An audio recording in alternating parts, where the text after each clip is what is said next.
আপনারা দেখতে পাচ্ছেন আমাদের ইউএন রিপ্রেজেন্টেটিভ গোয়েন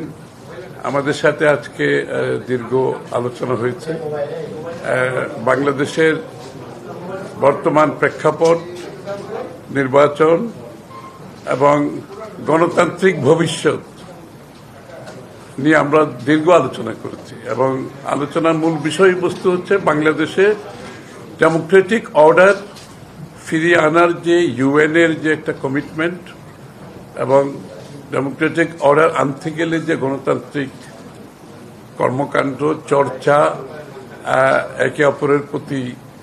রিলেশনশিপ সম্পর্কে কি ধরনের সম্পর্ক থাকা উচিত আমাদের বাংলাদেশে বর্তমানে, সেই প্রেক্ষাপটে আমরা মনে করি গণতান্ত্রিক অর্ডার ফিরিয়ে আনার জন্য আজকে সকলে মিলে কাজ করতে হবে এবং সবচেয়ে বড় চাহিদা হচ্ছে জনগণের এই মুহূর্তে গণতান্ত্রিক অর্ডার ফিরিয়ে আনতে গেলে একটা খুব সহসা একটা নির্বাচনের মাধ্যমে সে কাজটা আমাদেরকে করতে হবে এবং ফেব্রুয়ারির প্রথমার্ধে যে নির্বাচনের আলোচনা চলছে এটাকে কিভাবে সফলভাবে আমরা সমাপ্তি করতে পারি সেটা আলোচনা হয়েছে রোহিঙ্গার বিষয়টা, রোহিঙ্গা প্রত্যাবর্তন এবং রোহিঙ্গাদের ওখানে যে আজকে মানবেতর জীবন যাপন করছে এগুলো নিয়ে আলোচনা হয়েছে এবং বাংলাদেশের রোহিঙ্গাদের সহায়তার ব্যাপারে বাংলাদেশ সরকার এবং বিদেশিদের একসাথে একযোগে রোহিঙ্গাদের যে কক্সবাজারে অবস্থান, তাদের আগামী দিনের ভবিষ্যৎ কিভাবে তাদের যতদিন তারা প্রত্যাবর্তন করা না যায় ততদিন তাদের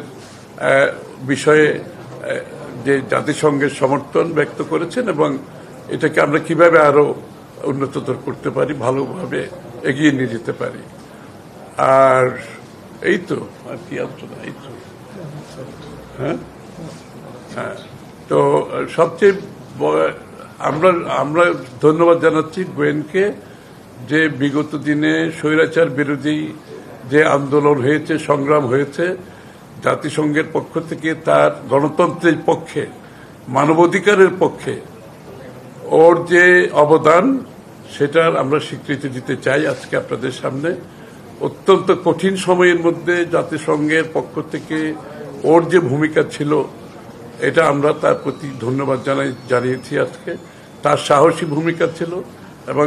জাতিসংঘের সত্যিকার অর্থে যে চার্টার অনুযায়ী যে প্রত্যেকটি দেশের মানুষের গণতান্ত্রিক অধিকার, রাজনৈতিক অধিকার, সাংবিধানিক অধিকার, মানবাধিকার নিশ্চিত করার লক্ষ্যে